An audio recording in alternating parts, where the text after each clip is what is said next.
Good morning, Your Highness, distinguished guests, excellencies, celebrities, yogis, sustainable people, citizens of the world. It's so nice to have you here. I'm Raki Phillips, the CEO of Ras Al Khaimah Tourism Development Authority. I have the wonderful job of living, promoting, and experiencing this whole destination. So to Richard's point this morning about not wearing a tie, and what did you do this morning? So I didn't go to the gym and I didn't have breakfast, but I woke up early and made pancakes for my kids because it's my baby boy's birthday today. So one of my daughters goes to me, "Daddy, what are you going to do today?" And I said, "Oh, honey, I've got this big event, Global Citizens," and she's 7, so she didn't get it. So I showed her a picture and she goes, "Oh, Daddy, you're going to a butterfly farm. That sounds so much fun." So right before I left, she gave me these fairy butterfly wings, which I was going to wear today, but I think I left them in the room. So forgive me if later on I'm in sparkles and butterfly wings. But I am excited to welcome you to the destination. I'm excited for you to be able to experience things. The tourism industry is the worst hit industry globally since the pandemic, but it's great to see how the recovery has been. And there really is no better destination than being here in the UAE that has recovered so fast. And when you listen to Rage Against the Machine, the best line they have is, no matter how hard they try, they can't stop us now. Because as an emirate and as a country, we are moving forward with a vengeance and getting stronger and better. So when you look at this conference, the types of people that are going to be attending here, Chris Voss, who is an FBI negotiator, helped me learn how I can avoid doing dishes at the house. So if you get a chance, definitely spend time with him. Deepak Chopra, the author of A New Age Practitioner, who's really phenomenal and a personal friend of Oprah Winfrey. Maximilian Cooper, I'm a hip-hop guy, he's married to Eve the rapper. He's the founder of Gumball, so you'll be able to see a lot of the races and some wonderful cars going up Jebel, the highest mountain in the UAE. And of course, Ricky Martin, who in college I used to walk around saying that I was living La Vida Loca. So it's a pleasure, and I can't wait to see you guys all at the gala event tomorrow.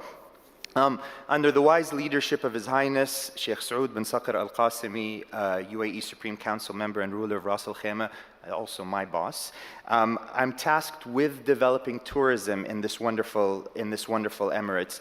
And when you look at the UAE as an oil-rich country, 12% of this country's GDP is driven by tourism. Over 750,000 people are employed in this industry, and it shows you how great tourism is. It improves livability, it improves quality of life. Everything about tourism is so important. And tourism globally is such an important provider of jobs, and it's never been more relevant than today. 1 out of 10 jobs worldwide are focused on tourism.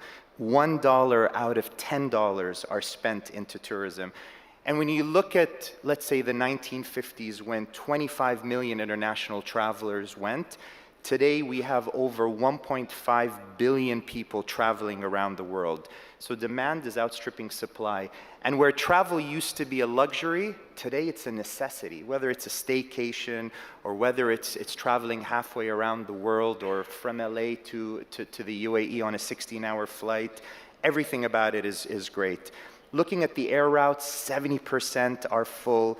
And 50% of young people, I'd like to think I'm right on that cusp, but 50% of young people want to be tourism entrepreneurs. The digital nomad has emerged where people want to be able to work and play at the same destinations. And this is a billion-dollar market. Looking at investments, the foreign direct investments that tourism brings into an economy is incredible. And I'm proud to say that here in Ras Al Khaimah, we made an announcement earlier this year of the largest FDI investment, where Wynn Resorts will be opening an integrated resort right here on Marjan Island, which we're very proud of.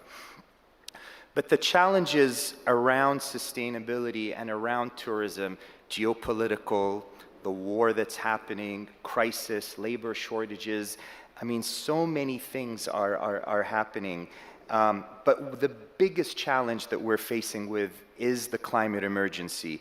Europe just had the hottest summer in 500 years. By 2030, we need to do half the carbon emissions. By 2050, we have to have net zero deadlines. COP27 just ended in Sharm el-Sheikh, and we'll be hosting it in the UAE next year. But according to the UN World Travel Organization, sustainability has been put in the spotlight. It's no longer a buzzword or a nice to have. It is an emergency that we all have to be able to be a part of. And in Ras Al Khaimah, I'm so happy to say that it is in the ethos of everything that we do, and we are committed to be the first sustainable destination in the region by 2025. And this is not just a government mandate. This is everyone from the companies that are around it that have all signed a pledge to be able to make it happen. It's not a one-time agenda. It's a process that needs a long-term commitment. And it's not just the environment, it's food waste, it's increased recycling, decrease in energy and water consumption. We all have to shower. Living in the UAE, we all need our ACs on, but there's things that can be done really, really good. And I'm proud to say in Ras Al Khaimah, we mapped 17 SDGs that will really help us reach those UN goals, both environmental, social, and cultural best practices, which we're very, very excited about. So what does the future hold? I love being here, seeing everyone talking. It's going to be an exciting couple of days of connecting and hugging and shaking hands and building connectivity.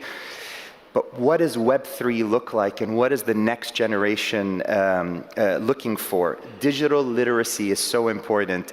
There's a good friend of mine, Jeremy Johnsey, who heads up Beautiful Destinations, and he expressed clearly how important digital literacy is. 65% of millennials and Gen Z care more about their digital identity than their physical one. So think about that. I mean, I got dressed today. I want to make sure I had my nice suit on. Richard forgot to wear a tie today and felt naked. But really, the younger generation, all they care about is how they look digitally than really how they look personally. And that is something that we have to take into consideration. And is the road to tourism paved in TikToks for the future, or is it things that we have to do? All of that is important for us to be able to do. And when Richard said put your phones on airplane mode, 4 to 5 hours a day are spent on planning trips, on short format content to help people pick where they want to travel. And tourism, from a peace perspective, more than ever has become a force to peace. This really is the power of tourism. When you live in a country like the UAE, I'm an American who met his Swiss wife here, and all 3 of my kids are born in the UAE. This is home, and it gives you an opportunity to be able to live with 200 nationalities, plus people that work from all over the world, and it transforms your lives when you really understand how things work. I'll tell you a personal story. My dad passed away from pancreatic cancer many years ago, and to help build awareness to this deadly disease, a group of me and my friends went on a trip and we climbed Kilimanjaro. And it was really one of the proudest moments, and we raised so much money to do that.